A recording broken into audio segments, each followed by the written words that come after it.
வணக்கம் அன்பர்களே, வாங்க இன்னைக்கு நம்ம வீடியோவில் கருப்பு கொண்டக்கடலை தோசை எப்படி செய்கிறதுன்னு பார்க்கலாம்.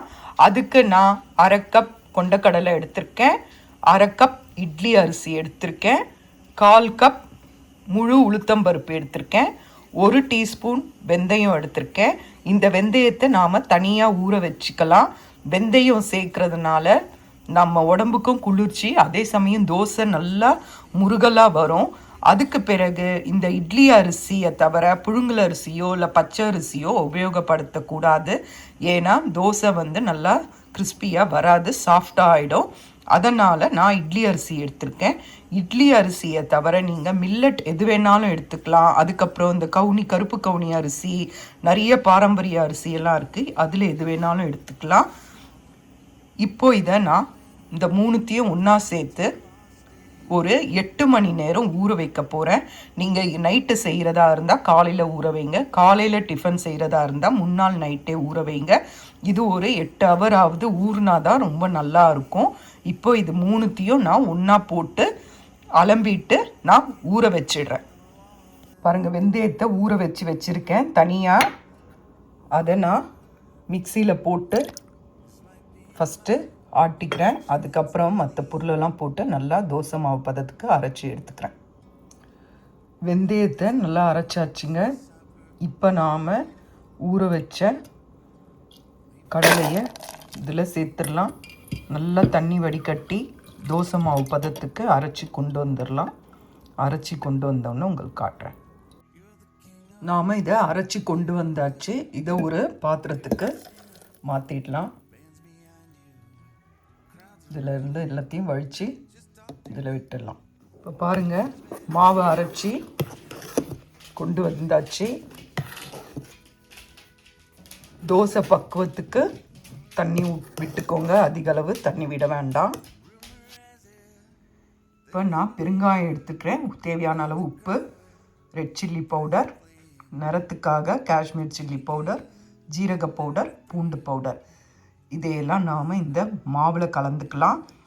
இப்போ இதெல்லாம் பவுட்ரு இல்லாதவங்க ஊற வைக்கும்போதே இதில் 2, அதான் உங்கள் காரத்துக்கு ஏற்ற மாதிரி வரமிளகா, ஒரு காஷ்மீரி சில்லி, கொஞ்சம் ஜீரா, ஒரு 2 பல் பூண்டு, பெருங்காயம் போட்டு அரைச்சிட்ட பிறகு தேவையான அளவு உப்பு சேர்த்து நல்லா கலக்கி விட்டுக்கோங்க.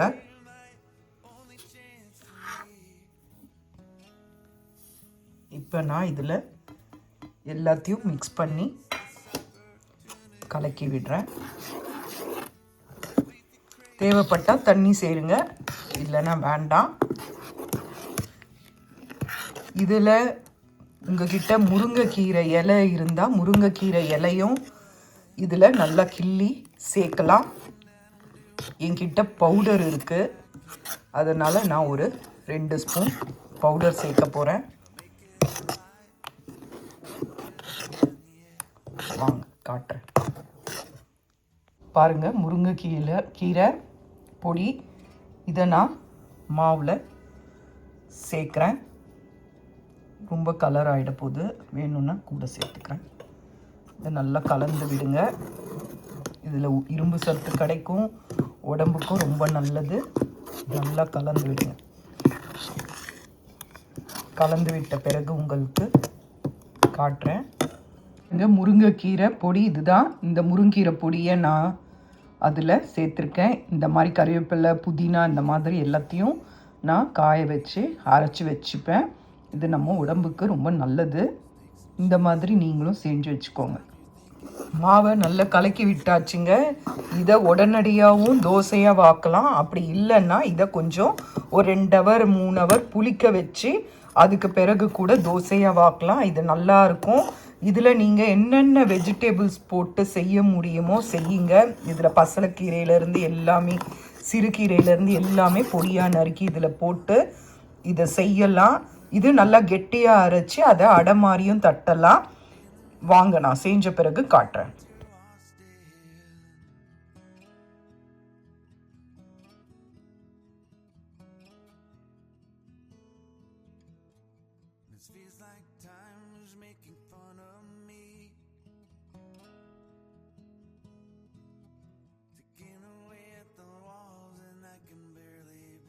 இது பாருங்கள், கொண்டக்கடலை தோசை.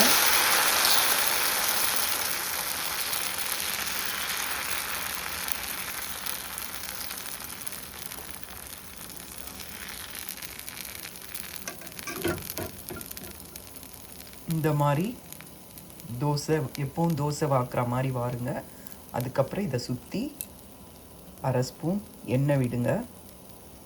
இது பொறுமையாக திருப்பணும். நல்லா இருக்கும், செம்ம டேஸ்ட்டாக இருக்கும். நீங்கள் செஞ்சீங்கன்னா அடுத்தடுத்து இதுதான் பண்ணுவீங்க. ரொம்ப சுவையாக இருக்கும். நீங்கள் வந்து இதை செஞ்சு பாருங்கள். கண்டிப்பாக இதை வந்து மிஸ் பண்ணாதீங்க. இதை செஞ்சு பாருங்கள். டேஸ்ட்டு ரொம்ப அருமையாக இருக்கும். நம்ம எதிர்பார்த்துருக்கவே மாட்டோம். நார்மல் தோசைலாம் ஒன்றுமே இல்லை, இது அவ்வளோ நல்லா இருக்கும். இதை செஞ்சு பாருங்கள். உங்களுக்கு இதை நான் திருப்பின பிறகு காட்டுறேன். பாருங்கள், தோசை ரெடி ஆகிடுச்சு. பாருங்கள் எவ்வளோ சூப்பராக இருக்குது பாருங்கள். நல்லா கிறிஸ்பியாக, சாப்பிட்றதுக்கு ரொம்ப டேஸ்ட்டாக, நல்லா அருமையாக இருக்குங்க. நீங்கள் இதை செஞ்சு பாருங்கள், மிஸ் பண்ணாதீங்க. கண்டிப்பாக ஒரு நல்ல ஃபுட்டை நீங்கள் மிஸ் பண்ணுற மாதிரி ஆகிடும். இதுக்கப்புறம் நீங்கள் இந்த தோசையை தான் அடிக்கடி செய்வீங்க. செஞ்சு பாருங்கள், ரொம்ப நல்லா இருக்குங்க. இதுக்கு தேங்காய் சட்னி, சாம்பார், மிளகாய் பொடி, வெல்லம், சர்க்கரை எது வேணாலும் வச்சு சாப்பிடலாம்.